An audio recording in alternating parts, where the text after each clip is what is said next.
Est-ce le combat, c'est pour la liberté ou le combat est pour le pouvoir? Malheureusement, beaucoup de personnes font leur combat essentiellement pour le pouvoir et la richesse, surtout dans nos territoires. Alors, la guerre en Afrique. La guerre, toujours la guerre. On en a marre. On en a marre. Vous m'avez demandé de faire un commentaire sur ce qui se passe au Soudan. Évidemment, un pays frère. Je pense que c'est important de comprendre un tout petit peu ce qui se passe. Et quand on comprend, on sait comment s'y prendre. D'accord? Je sais qu'il y a beaucoup de gens ici, il y a des jeunes, des très jeunes, de 18 ans à 70 ans qui nous suivent. Ouais, c'est répertorié. Merci à vous de faire partie de ce mouvement de grandeur. Et je pense qu'ensemble, on pourra grandir ensemble. Alors, très vite, on va voir ce qui se passe au Soudan. Qu'est-ce qui se passe au Soudan? Il y a la guerre au Soudan. Il y a des gens qui meurent. On dit que plus de 200 personnes ont perdu la vie dans les heures passées. C'est beaucoup. Des combats ont éclaté à Khartoum et dans d'autres villes au Soudan, alors que les puissantes factions militaires rivales se battent pour le contrôle et l'augmentation de risque de guerre civile à l'État national. Alors voici quelques simples guides qui vont nous aider à comprendre le conflit. Quelques simples guides. D'accord. Les combats ont éclaté samedi après des semaines de tension entre l'armée et le puissant groupe militaire, les forces de soutien rapide, ou les RSF, forces de soutien rapide.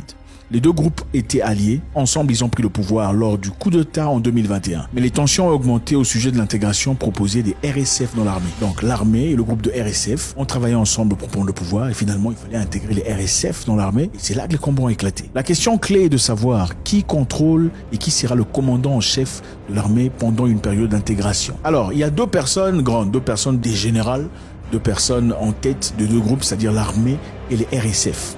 Qui sont-ils? Nous avons d'abord ici Al-Bourhan. Al-Bourhan est un soldat de carrière du nord du Soudan qui a gravi les échelons sous le règne de près de 30 ans d'Al-Bashir. Il a pris le poste le plus élevé en tant que dirigeant de facto du Soudan après le coup d'État. Donc il y a ce militaire qui faisait évidemment partie de l'armée régulière, a gravi les échelons pendant le pouvoir de Al-Bashir. Ensuite, il y a la RSF. La RSF est commandée par une autre personne qui est le général Mohamed Ahmad Dagalo, qui occupe actuellement le poste de chef adjoint du Conseil souverain au pouvoir au Soudan. Le groupe RSF, c'est quoi? Parce que nous savons que Al-Bourhan fait partie de l'armée régulière. RSF, c'est quoi? Le groupe est issu des milices dites Janjaweed, qui ont combattu dans le conflit dans les années 2000, dans la région de Darfour, où elle a été utilisée par le gouvernement du président de longue date, Omar al-Bashir, pour aider l'armée à réprimer une rébellion. C'est-à-dire, c'est un groupe évidemment qui s'est donné de la valeur pendant cette époque, en 2000, pendant qu'on combattait certains groupes rebelles. On leur a demandé d'aller combattre le rebelle et ils ont été très efficaces et on leur a donné l'honneur qu'ils méritaient à l'époque. Les rapports de 2015 de Human Rights Watch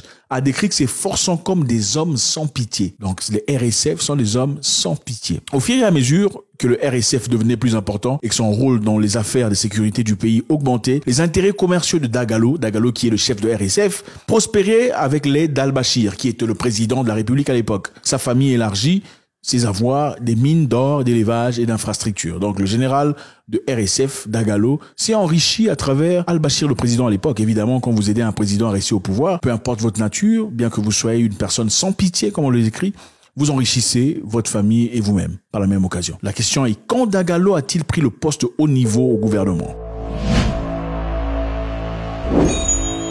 En 2019, les RSF ont participé à un coup d'État militaire qui a renversé Al-Bashir après des mois de manifestations contre 30 ans de règne. Vous voyez un peu comment la vie se passe. Une personne t'aide dans le gouvernement, le président t'aide, après à un moment donné, tu le renverses. Alors comment il a renversé le président? Évidemment, la population en avait marre. La population a marché, la population civile, pendant des temps au Soudan.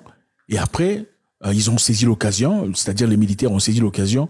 Ici, on parle de RSF, qui sont ces rebelles, ou une milice respectés par le gouvernement, ont saisi l'opportunité pour renverser le président de la République à l'époque. 4 mois plus tard, l'armée et le mouvement pro-démocratie ont conclu un accord de partage du pouvoir qui a établi un conseil conjoint militaro-civil qui gouvernerait le Soudan pendant les 3 prochaines années jusqu'à la tenue d'élections. Donc il y avait 3 groupes. Il y avait l'armée, il y avait le mouvement pro-démocratie et évidemment les RSF qui sont des militaires libres ont conclu un accord de transition pendant 3 ans avant de faire les élections. Dagalo, le chef de RSF, les hommes sans pitié, a été annoncé comme vice-président du conseil dirigé par Al-Bourhan. Vous vous souvenez de Al-Bourhan qui était le général qui a monté de grade avec le président de la République Al-Bashir à l'époque. Donc c'est quand même intéressant ici de voir que Al-Bourhan qui a gravé les échelons avec le président et Dagalo qui était accepté par le président, enrichi par le président, finalement ont renversé le président. Vous voyez comment la vie se passe. L'éminent économiste Abdallah Abdouk a prêté serment en tant que premier ministre soudanais en chef de cabinet de transition de 3 ans. Alors,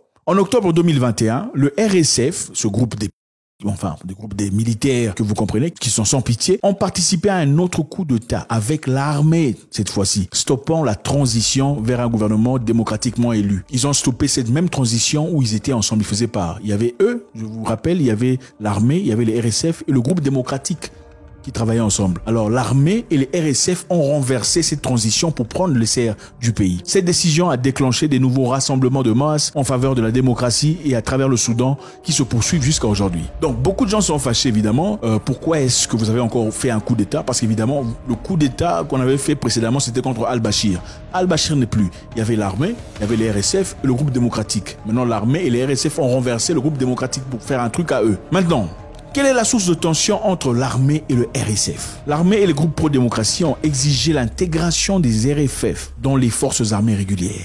Vous voyez là où le problème commence. Mais les RSF ont résisté à l'intégration dans l'armée, comprenant qu'ils perdraient le pouvoir. La question ici, ce n'est pas seulement la démocratie ou la liberté. La question ici, c'est le pouvoir. Donc si nous, qui sommes des gens libres, qui nous battons depuis un temps et on réussit, nous intégrons l'armée, finalement, c'est-à-dire que nous, en tant que leaders de ce groupe, nous perdons le pouvoir. Les négociations sur l'intégration ont été une source de tension qui a retardé la signature définitive d'un nouvel accord de transition, initialement prévu pour le 1er avril. Donc ils ont prévu de signer, malheureusement, comme ils n'étaient pas en accord, ils n'ont pas pu signer. Dagalo, vous vous souvenez, le chef de RSF, et Al-Bourhan, le général qui a travaillé avec Al-Bashir, seraient toujours en désaccord sur qui serait le commandant en chef de l'armée pendant une période d'intégration de plusieurs années. Qui sera le commandant? Ça sera le chef de l'armée, Al-Bourhan, ou ça sera Dagalo, le chef de RSF?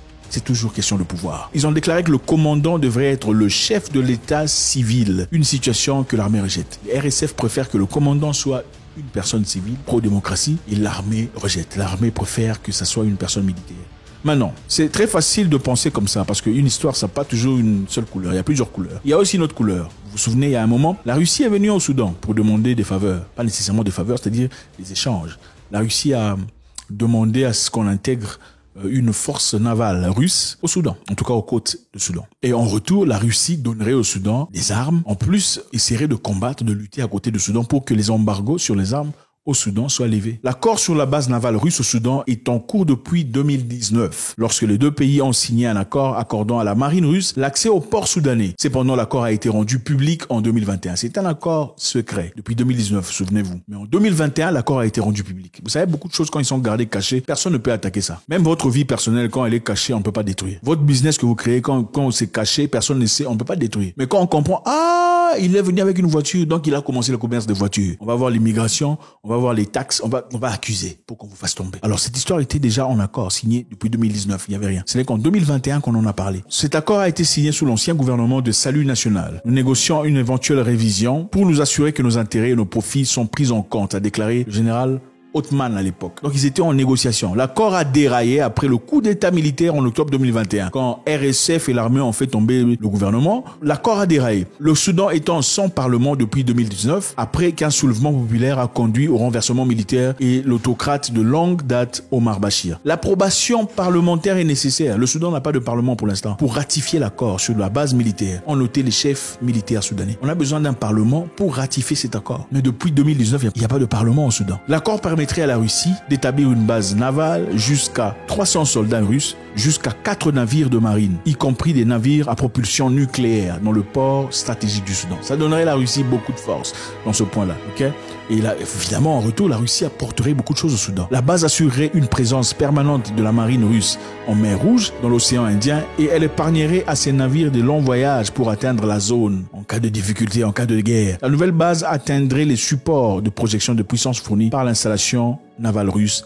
Alors, c'est très intéressant ici. La Russie vient demander ce qu'il a demandé pour établir ses positions. En tout cas, c'est beaucoup plus près de l'Europe. C'est clair. En fait, si c'est pas plus près de l'Europe, c'est quand même dans un coin beaucoup plus stratégique, au Soudan. Le Soudan a accepté. Et comme vous le savez, quand qui que ce soit accepte un truc comme ça, venant de la Russie, vous comprenez comment ça sonne de l'autre côté. Maintenant, l'accord a déjà été signé depuis tout ce temps. Donc l'accord sera là. L'accord est là. Et pour qu'il y ait une personne ou un groupe de personnes qui puisse voter une loi pour effacer cet accord, pour annuler cet accord, il faut un parlement. Le parlement n'est pas là. Et comme le parlement n'est pas là, et que les gens ne peuvent pas s'accorder, il faudrait qu'il y ait quelque chose qui ne va pas. Rappelez-vous une chose ici. Il est plus facile de manipuler un gouvernement démocratiquement élu, selon le standard européen, que de manipuler un gouvernement établi par le peuple. Prenons le cas du Mali, par exemple. C'est un gouvernement établi par les peuples maliens. Ils ont choisi leur propre gouvernement. Ce n'est pas un gouvernement, pas encore démocratiquement élu. C'est-à-dire, ils savent, ils sont là pour les vraies causes. Ils n'ont pas encore été déroutés. Vous savez, généralement, les dirigeants africains, hein, beaucoup d'entre eux d'ailleurs, viennent au pouvoir avec des très bonnes idées. Ils ont vraiment des très bonnes intentions. Jusqu'à ce qu'ils soient assis là et comprennent la réalité. Jusqu'à ce qu'on lui prenne, on lui apporte ses notes. Bon, messieurs, félicitations, vous êtes là, mais voilà vos notes. Il faut lire vos notes, hein, comprendre votre responsabilité et vos obligations. Oui, c'est ça. C'est comme si on t'apporte un livre où il faut, en fait,